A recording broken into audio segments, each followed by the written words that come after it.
الحمد للہ رب العالمین والصلاة والسلام علی سید الانبیاء والمرسلین اما بعد فاعوذ باللہ من الشیطان الرجیم بسم اللہ الرحمن الرحیم۔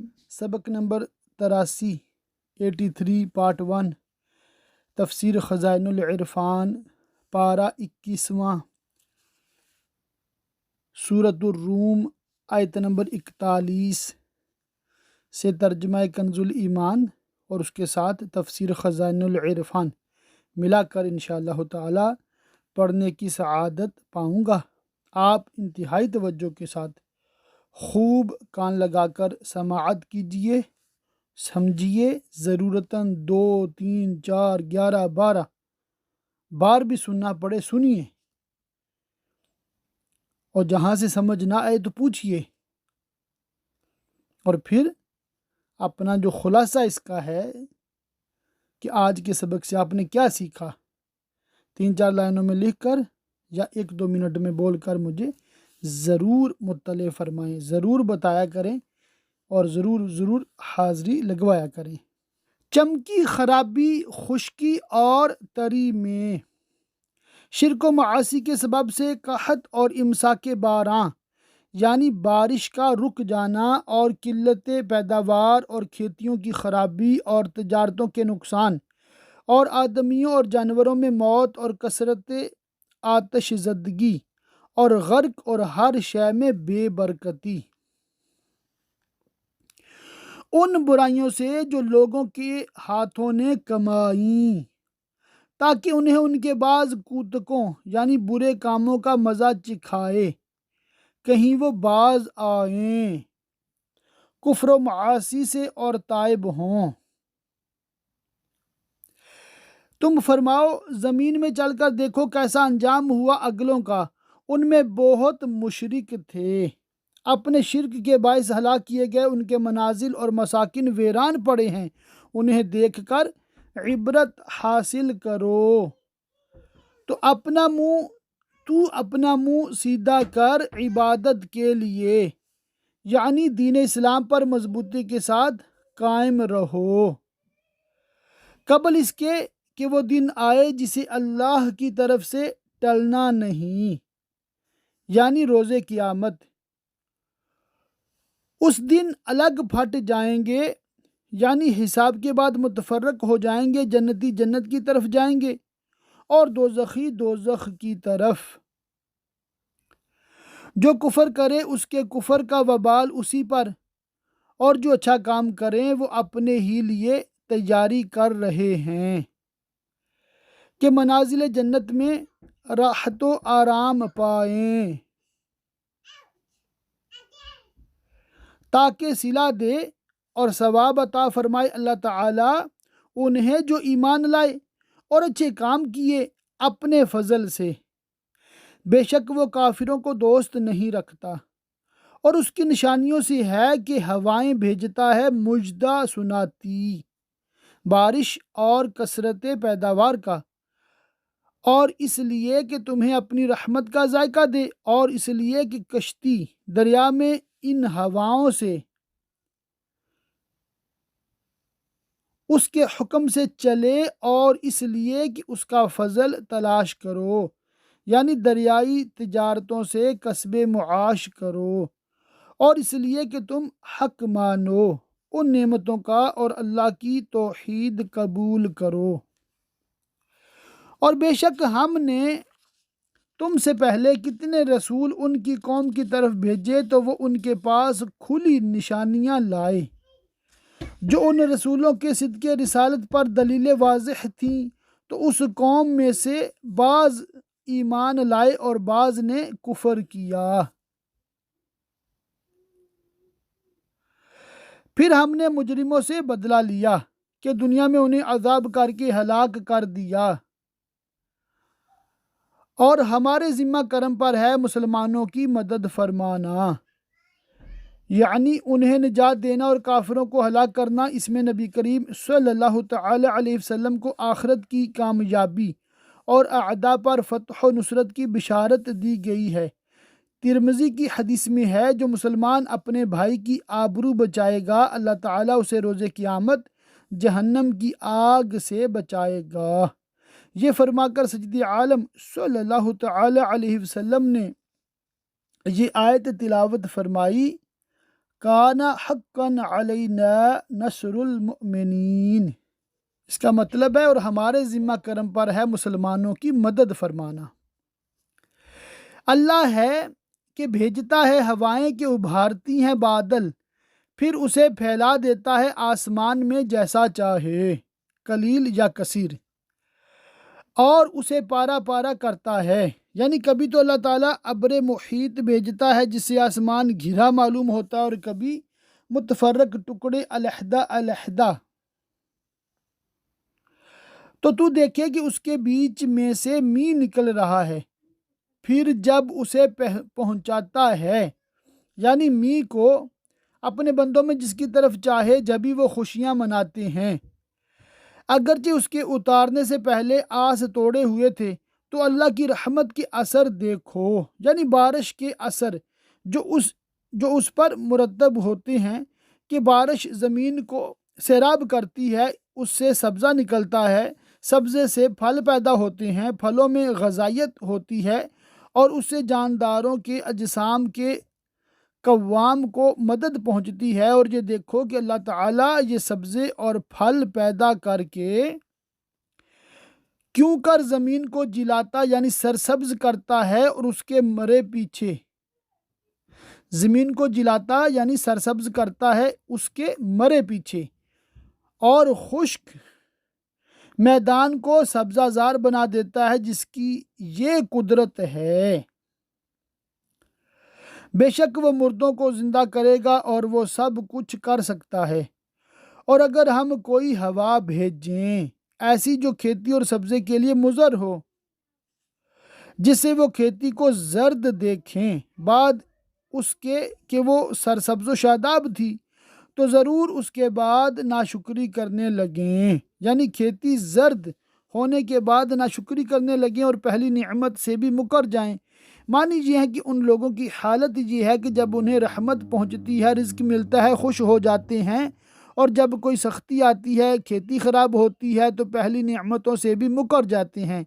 چاہیے تو یہ تھا کہ اللہ تعالیٰ پر توکل کرتے، اور جب نعمت پہنچتی شکر بجا لاتے، اور جب بلا آتی صبر کرتے، اور دعا و استغفار میں مشغول ہوتے۔ اس کے بعد اللہ تبارک و تعالیٰ اپنے حبیب اکرم سید عالم صلی اللہ تعالیٰ علیہ وسلم کی تسلی فرماتا ہے کہ آپ ان لوگوں کی محرومی اور ان کے ایمان نہ لانے پر رنجیدہ نہ ہوں، اس لیے کہ تم مردوں کو نہیں سناتے، یعنی جن کے دل مر چکے اور ان سے کسی طرح قبول حق کی توقع نہیں رہی، اور نہ بہروں کو پکارنا سناؤ جب وہ پیٹھ دے کر پھریں، یعنی حق کے سننے سے بہرے ہوں، اور بہرے بھی ایسے کہ پیٹھ دے کر پھر گئے، ان سے کسی طرح سمجھنے کی امید نہیں۔ اور نہ تم اندھوں کو، یہاں اندھوں سے بھی دل کے اندھے مراد ہیں۔ اس آیت سے بعض لوگوں نے مردوں کے نہ سننے پر استدلال کیا ہے، مگر یہ استدلال صحیح نہیں، کیونکہ یہاں مردوں سے مراد کفار ہیں جو دنیاوی زندگی تو رکھتے ہیں مگر پند و موعظت سے منتفع نہیں ہوتے، اس لیے انہیں اموات سے تشبیہ دی گئی جو دارالعمل سے گزر گئے اور وہ پند و نصیحت سے منتفع نہیں ہو سکتے، لہذا آیت سے مردوں کے نہ سننے پر سند لانا درست نہیں، اور بکثرت احادیث مردوں کا سننا اور اپنی قبروں پر زیارت کے لیے آنے والوں کو پہچاننا ثابت ہے۔ ان کی گمراہی سے راہ پر لاؤ، تم تو اسی کو سناتے ہو جو ہماری آیتوں پر ایمان لائے تو وہ گردن رکھے ہوئے ہیں۔ اللہ ہے جس نے تمہیں ابتدا میں کمزور بنایا۔ اس میں انسان کے احوال کی طرف اشارہ ہے کہ پہلے وہ ماں کے پیٹ میں جنین تھا، پھر بچہ ہو کر پیدا ہوا، شیر خوار رہا۔ یہ احوال نہایت ضعف کے ہیں۔ پھر تمہیں ناتوانی سے طاقت بخشی، یعنی بچپن کے ضعف کے بعد جوانی کی قوت عطا فرمائی۔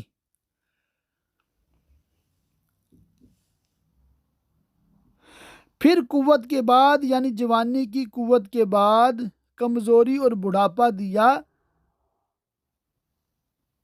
بناتا ہے جو چاہے۔ ضعف اور قوت اور جوانی اور بڑھاپا یہ سب اللہ کے پیدا کیے سے ہیں، اور وہی علم و قدرت والا ہے۔ اور جس دن قیامت قائم ہوگی مجرم قسم کھائیں گے کہ نہ رہے تھے مگر ایک گھڑی، یعنی آخرت کو دیکھ کر اس کو دنیا یا قبر میں رہنے کی مدت بہت تھوڑی معلوم ہوگی، اس لیے وہ اس مدت کو ایک گھڑی سے تعبیر کریں گے۔ وہ ایسے ہی اوندھے جاتے تھے، یعنی ایسے ہی دنیا میں غلط اور باطل باتوں پر جمتے اور حق سے پھرتے تھے اور بعث کا انکار کرتے تھے، جیسے کہ اب قبر یا دنیا میں ٹھہرنے کی مدت کو قسم کھا کر ایک گھڑی بتا رہے ہیں۔ ان کی اس قسم سے اللہ تعالیٰ انہیں تمام اہل محشر کے سامنے رسوا کرے گا اور سب دیکھیں گے کہ ایسے مجمع عام میں قسم کھا کر ایسا صریح جھوٹ بول رہے ہیں۔ اور بولے وہ جن کو علم اور ایمان ملا، یعنی انبیاء اور ملائکہ اور مومنین ان کا رد کریں گے اور فرمائیں گے کہ تم جھوٹ کہتے ہو، بے شک تم رہے اللہ کے لکھے ہوئے میں، یعنی جو اللہ تعالیٰ نے اپنے سابق علم میں لوح محفوظ میں لکھا اسی کے مطابق تم قبروں میں رہے۔ اٹھنے کے دن تک تو یہ ہے وہ دن اٹھنے کا جس کے تم دنیا میں منکر تھے، لیکن تم نہ جانتے تھے دنیا میں کہ وہ حق ہے، ضرور واقع ہوگا۔ اب تم نے جانا کہ وہ دن آ گیا اور اس کا آنا حق تھا، تو اس وقت کا جاننا تمہیں نفع نہ دے گا، جیسا کہ اللہ تعالیٰ فرماتا ہے۔ تو اس دن ظالموں کو نفع نہ دے گی ان کی معذرت، اور نہ ان سے کوئی راضی کرنا مانگے، یعنی نہ ان سے یہ کہا جائے کہ توبہ کر کے اپنے رب کو راضی کرو، جیسا کہ دنیا میں ان سے توبہ طلب کی جاتی تھی۔ اور بے شک ہم نے لوگوں کے لیے اس قرآن میں ہر قسم کی مثال بیان فرمائی تاکہ انہیں تنبیہ ہو اور انذار اپنے کمال کو پہنچے، لیکن انہوں نے اپنی سیاہ باطنی اور سخت دلی کے باعث کچھ بھی فائدہ نہ اٹھایا، بلکہ جب کوئی آیت قرآن آئی اس کو جھٹلا دیا اور اس کا انکار کیا۔ اور اگر تم ان کے پاس کوئی نشانی لاؤ تو ضرور کافر کہیں گے تم تو نہیں مگر باطل پر، یوں ہی مہر کر دیتا ہے اللہ جاہلوں کے دلوں پر، جنہیں جانتا ہے کہ وہ گمراہی اختیار کریں گے اور حق والوں کو باطل پر بتائیں گے۔ تو صبر کرو ان کی ایذا و عداوت پر، بے شک اللہ کا وعدہ سچا ہے آپ کی مدد فرمانے کا اور دین اسلام کو تمام دینوں پر غالب کرنے کا، اور تمہیں سبق نہ کر دیں وہ جو یقین نہیں رکھتے، یعنی یہ لوگ جنہیں آخرت کا یقین نہیں ہے اور بعث و حساب کے منکر ہیں، ان کی شدتیں اور ان کے انکار اور ان کی نالائق حرکات آپ کے لیے طیش اور قلق یعنی رنجش کا باعث نہ ہوں، اور ایسا نہ ہو کہ آپ ان کے حق میں عذاب کی دعا کرنے میں جلدی فرمائیں۔ اللہ کے فضل سے سورۃ الروم مکمل ہوئی۔ سورہ لقمان مکیہ ہے، اس میں 34 آیتیں اور 4 رکوع ہیں۔ اللہ کے نام سے شروع جو نہایت مہربان رحم والا۔ سورہ لقمان مکیہ ہے سوائے 2 آیتوں کے جو وَلَوْ أَنَّ مَا فِي الْأَرْضِ سے شروع ہوتی ہیں۔ اس صورت میں 4 رکوع، 34 آیتیں، 548 کلمے، 2110 حرف ہیں۔ یہ حکمت والی کتاب کی آیتیں ہیں، ہدایت اور رحمت ہیں نیکوں کے لیے، وہ جو نماز قائم رکھیں اور زکوٰۃ دیں اور آخرت پر یقین لائیں، وہی اپنے رب کی ہدایت پر ہیں اور انہی کا کام بنا۔ اور کچھ لوگ کھیل کی بات خریدتے ہیں۔ لہو یعنی کھیل ہر اس باطل کو کہتے ہیں جو آدمی کو نیکی سے اور کام کی باتوں سے غفلت میں ڈالے۔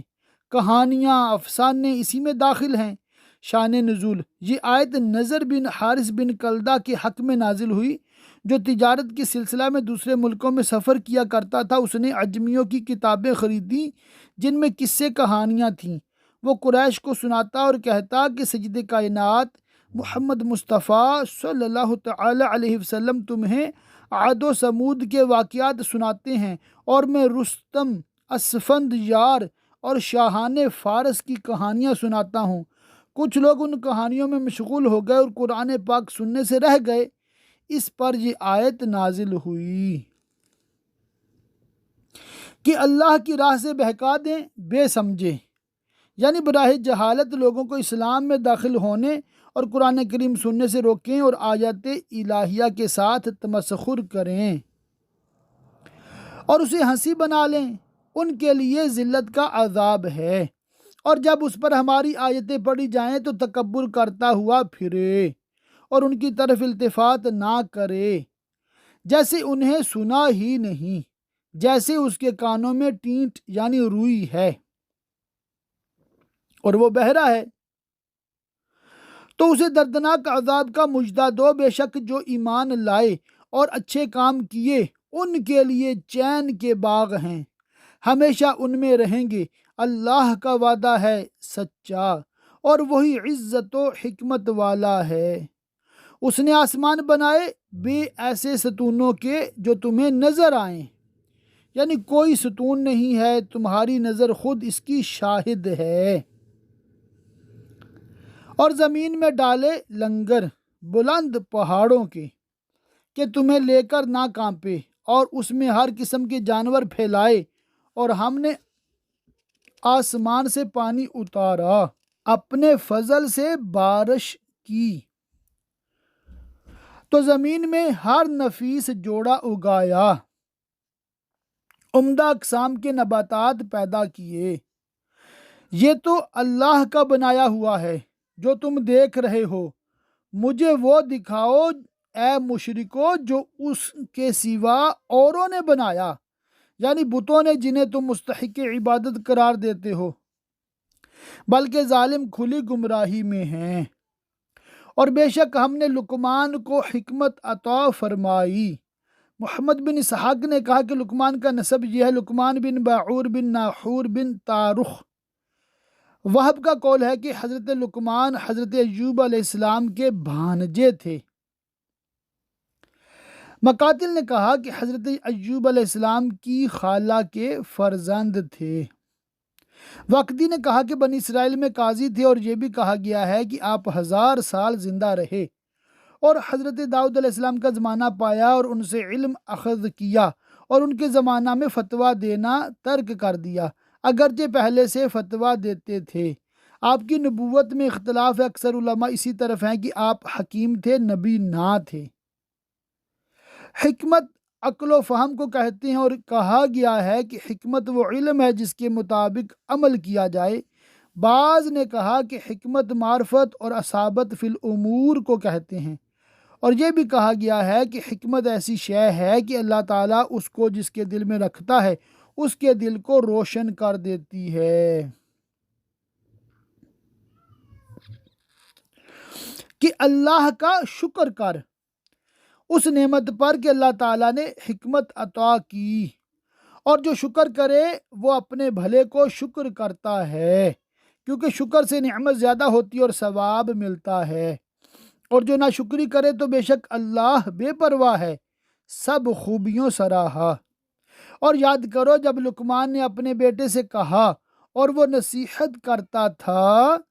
حضرت لقمان علی نبینا و علیہ السلام کے ان صاحبزادے کا نام انعم یا اشکم تھا، اور انسان کا اعلیٰ مرتبہ یہ ہے کہ وہ خود کامل ہو اور دوسرے کی تکمیل کرے، تو حضرت لقمان علی نبینا و علیہ السلام کا کامل ہونا تو آتینا لقمان الحکمہ میں بیان فرما دیا، اور دوسرے کی تکمیل کرنا وہوا یعظہ سے ظاہر فرمایا اور نصیحت بیٹے کو کی۔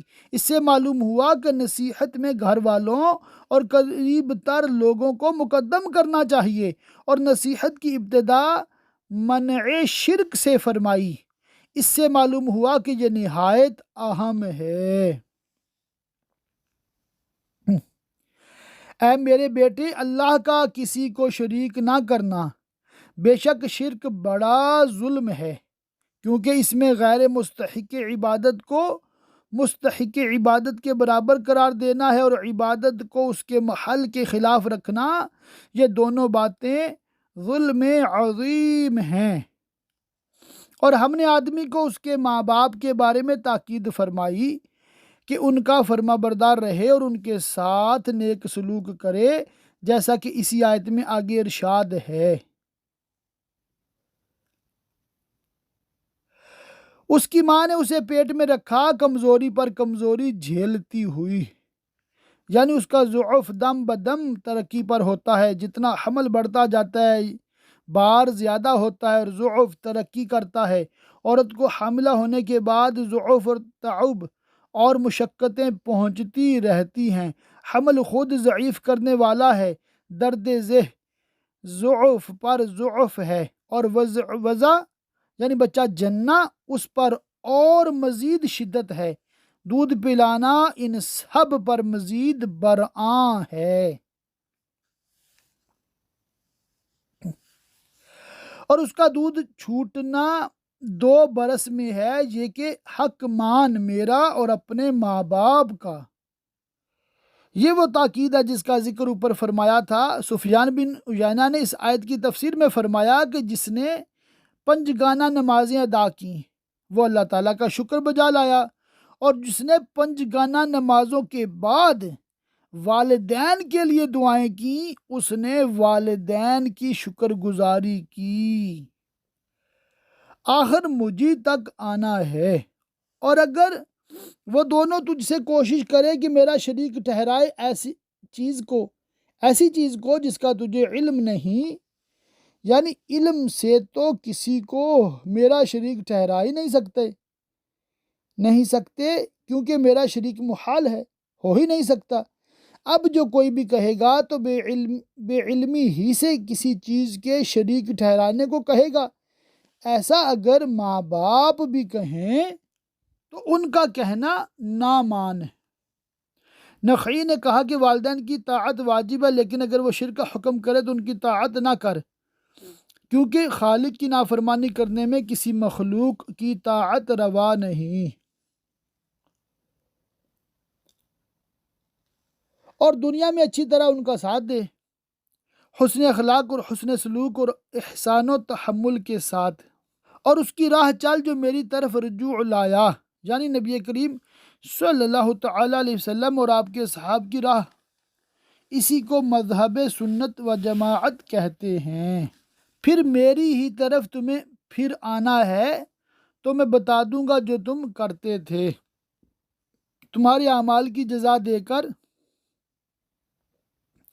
وَصَّيْنَا الْإِنسَانَ سے یہاں تک جو مضمون ہے یہ حضرت لقمان علی نبینا و علیہ السلام کا نہیں ہے، بلکہ انہوں نے اپنے صاحبزادے کو اللہ تعالیٰ کے شکر نعمت کا حکم دیا تھا اور شرک کی ممانعت کی تھی، تو اللہ تعالیٰ نے والدین کی طاعت اور اس کا محل ارشاد فرما دیا۔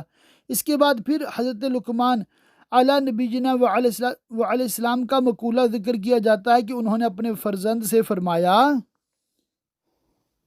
اے میرے بیٹے، برائی اگر رائی کے دانہ برابر ہو، پھر وہ پتھر کی چٹان میں یا آسمانوں میں یا زمین میں کہیں ہو، کیسی ہی پوشیدہ جگہ ہو، اللہ تعالیٰ سے نہیں چھپ سکتی۔ اللہ اسے لے آئے گا روز قیامت اور اس کا حساب فرمائے گا۔ بے شک اللہ ہر باریکی کا جاننے والا خبردار ہے، یعنی ہر صغیر و کبیر اس کے احاطہ علمی میں ہے۔ اے میرے بیٹے، نماز برپا رکھ اور اچھی بات کا حکم دے اور بری بات سے منع کر، اور جو افتاد یعنی مصیبت تجھ پر پڑے امر بالمعروف و نہی عن المنکر کرنے سے اس پر صبر کر، بے شک یہ ہمت کے کام ہیں، ان کا کرنا لازم ہے۔ اس آیت سے معلوم ہوا کہ نماز اور امر بالمعروف اور نہی عن المنکر اور صبر بر ایذا یعنی تکلیف پر صبر کرنا، یہ ایسی طاعتیں ہیں جن کا تمام امتوں میں حکم تھا۔ اور کسی سے بات کرنے میں براہ تکبر اپنا رخسارہ کج نہ کر، یعنی جب آدمی بات کریں تو انہیں حقیر جان کر ان کی طرف سے رخ پھیرنا، جیسا کہ متکبرین کا طریقہ اختیار نہ کرنا۔ غنی و فقیر سب کے ساتھ بتواضع پیش آنا، اور زمین میں اتراتا نہ چل، بے شک اللہ کو نہیں بھاتا کوئی اتراتا فخر کرتا، اور میاں نہ چال چل، نہ بہت تیز نہ بہت سست، کہ جو دونوں باتیں مذموم ہیں، ایک میں شان تکبر اور ایک میں چھچھورا پن۔ حدیث شریف میں ہے کہ بہت تیز چلنا مومن کا وقار کھوتا ہے، اور اپنی آواز کچھ پست کر، یعنی شور و شغب اور چیخنے چلانے سے احتراز کر، بے شک سب آوازوں میں بری آواز گدھے کی آواز۔ مدعا یہ ہے کہ شور مچانا اور آواز بلند کرنا مکروہ ناپسندیدہ ہے، اور اس میں کچھ فضیلت نہیں ہے۔ گدھے کی آواز باوجود بلند ہونے کے مکروہ اور وحشت انگیز ہے۔ نبی کریم صلی اللہ تعالیٰ علیہ وسلم کو نرم آواز سے کلام کرنا پسند تھا، اور سخت آواز سے بولنے کو ناپسند رکھتے تھے۔ کیا تم نے نہ دیکھا کہ اللہ نے تمہارے لیے کام میں لگائے جو کچھ آسمانوں اور زمین میں ہیں؟ آسمانوں میں مثل سورج چاند تاروں کے جن سے تم نفع اٹھاتے ہو، اور زمینوں میں دریا نہریں کانیں پہاڑ درخت پھل چوپائے وغیرہ جن سے تم فائدے حاصل کرتے ہو، اور تمہیں بھرپور دیں اپنی نعمتیں ظاہر اور چھپی۔ ظاہری نعمتوں سے درستی اعضاء و حواس خمسہ ظاہرہ اور حسن و شکل و صورت مراد ہیں، اور باطنی نعمتوں سے علم معرفت و ملکات فاضلہ ہیں وغیرہ۔ حضرت ابن عباس رضی اللہ تعالیٰ عنہما نے فرمایا کہ نعمت ظاہرہ تو اسلام و قرآن ہے، اور نعمت باطنہ یہ ہے کہ تمہارے گناہوں پر پردے ڈال دیے، تمہارا افشائے حال نہ کیا، سزا میں جلدی نہ فرمائی۔ بعض مفسرین نے فرمایا کہ نعمت ظاہرہ درستی اعضاء اور حسن صورت ہے، اور نعمت باطنہ اعتقاد قلبی۔ ایک قول یہ بھی ہے کہ نعمت ظاہرہ رزق ہے، اور باطنہ حسن خلق۔ ایک قول یہ ہے کہ نعمت ظاہرہ احکام شرعیہ کا حلقہ ہونا، اور نعمت باطنہ شفاعت۔ ایک قول یہ ہے کہ نعمت ظاہرہ اسلام کا غلبہ اور دشمنوں پر فتح یاب ہونا ہے، اور نعمت باطنہ ملائکہ کا امداد کے لیے آنا ہے۔ ایک قول یہ ہے کہ نعمت ظاہرہ رسول کا اتباع ہے، اور نعمت باطنہ ان کی محبت۔ رزقنا اللہ تعالی اتباعہ ومحبتہ صلی اللہ تعالی علیہ وسلم۔ اور بعض آدمی اللہ کے بارے میں جھگڑتے ہیں یوں کہ نہ علم نہ عقل نہ کوئی روشن کتاب، تو جو کہیں گے جہل و نادانی ہوگا، اور شان الہی میں اس طرح کی جرت و لب کشائی نہایت بیجا اور گمراہی ہے۔ شان نزول: یہ آیت نضر بن حارث و ابی بن خلف وغیرہ کفار کے حق میں نازل ہوئی، جو باوجود بے علم و جاہل ہونے کے نبی کریم صلی اللہ تعالیٰ علیہ وسلم سے اللہ تعالیٰ کی ذات و صفات کے متعلق جھگڑے کیا کرتے تھے، اور جب ان سے کہا جائے اس کی پیروی کرو جو اللہ نے اتارا، تو کہتے ہیں بلکہ ہم تو اس کی پیروی کریں گے جس پر ہم نے اپنے باپ دادا کو پایا، یعنی اپنے باپ دادا کے طریقے ہی پر رہیں گے۔ اس پر اللہ تبارک و تعالیٰ فرماتا ہے، کیا اگرچہ شیطان ان کو عذاب دوزخ کی طرف بلاتا ہو، جب بھی وہ اپنے باپ دادا ہی کی پیروی کیے جائیں گے، اور جو اپنا منہ اللہ کی طرف جھکا دے، دین خالص اس کے لیے قبول کرے، اس کی عبادت میں مشغول ہو، اپنے کام اس پر تفویض کرے، اسی پر بھروسہ رکھے اور ہو نیکوکار، تو بے شک اس نے مضبوط گیرا تھامی، اور اللہ ہی کی طرف ہے سب کاموں کی انتہا۔ اور جو کفر کرے تو تم اے سید انبیاء صلی اللہ تعالیٰ علیہ وآلہ وسلم اس کے کفر سے غم نہ کھاؤ، انہیں ہماری ہی طرف پھرنا ہے، ہم انہیں بتا دیں گے جو کرتے تھے، یعنی ہم انہیں ان کے اعمال کی سزا دیں گے۔ بے شک اللہ دلوں کی بات جانتا ہے، ہم انہیں کچھ برتنے دیں گے، یعنی تھوڑی مہلت دیں گے کہ وہ دنیا کے مزے اٹھائیں، پھر انہیں بے بس کر کے سخت عذاب کی طرف لے جائیں گے آخرت میں، اور وہ دوزخ کا عذاب ہے جس سے وہ رہائی نہ پائیں گے۔ اور اگر تم ان سے پوچھو کس نے بنایا آسمان اور زمین تو ضرور کہیں گے اللہ نے، تم فرماؤ سب خوبیاں اللہ کو۔ یہ ان کے اقرار پر انہیں الزام دینا ہے کہ جس نے آسمان و زمین پیدا کیے وہ اللہ واحد لا شریک لہو ہے، تو واجب ہوا کہ اس کی حمد کی جائے، اس کا شکر ادا کیا جائے اور اس کے سوا کسی اور کی عبادت نہ کی جائے، بلکہ ان میں اکثر جانتے نہیں۔ اللہ ہی کا ہے جو کچھ آسمانوں اور زمین میں ہے، سب اس کے مملوک مخلوق اور بندے ہیں، تو اس کے سوا کوئی مستحق عبادت نہیں۔ بے شک اللہ ہی بے نیاز ہے، سب خوبیوں سراہا۔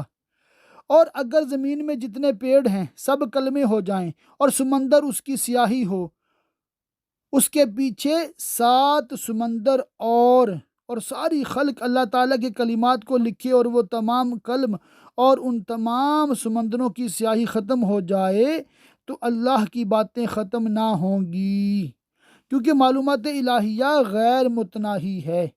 شان نزول: جب سید عالم صلی اللہ تعالیٰ علیہ وسلم ہجرت کر کے مدینہ طیبہ تشریف لائے تو یہود کے علماء و احبار نے آپ کی خدمت میں حاضر ہو کر کہا کہ ہم نے سنا ہے کہ آپ فرماتے ہیں وَمَا أُوتِيتُم مِّنَ الْعِلْمِ إِلَّا قَلِيلًا، یعنی تمہیں تھوڑا علم دیا گیا، تو اس سے آپ کی مراد ہم لوگ ہیں یا صرف اپنی قوم؟ فرمایا سب مراد ہیں۔ انہوں نے کہا کیا آپ کی کتاب میں یہ نہیں ہے کہ ہمیں توریت دی گئی ہے، اس میں ہر شے کا علم ہے؟ حضور نے فرمایا کہ ہر شے کا علم بھی علم الہی کے حضور قلیل ہے، اور تمہیں تو اللہ تعالیٰ نے اتنا علم دیا ہے کہ اس پر عمل کرو تو نفع پاؤ۔ انہوں نے کہا آپ کیسے یہ خیال فرماتے ہیں؟ آپ کا قول تو یہ ہے کہ جسے حکمت دی گئی اسے خیر کثیر دی گئی، تو علم قلیل اور خیر کثیر کیسے جمع ہو؟ اس پر یہ آیت کریمہ نازل ہوئی، اس تقدیر پر یہ آیت مدنی ہوگی۔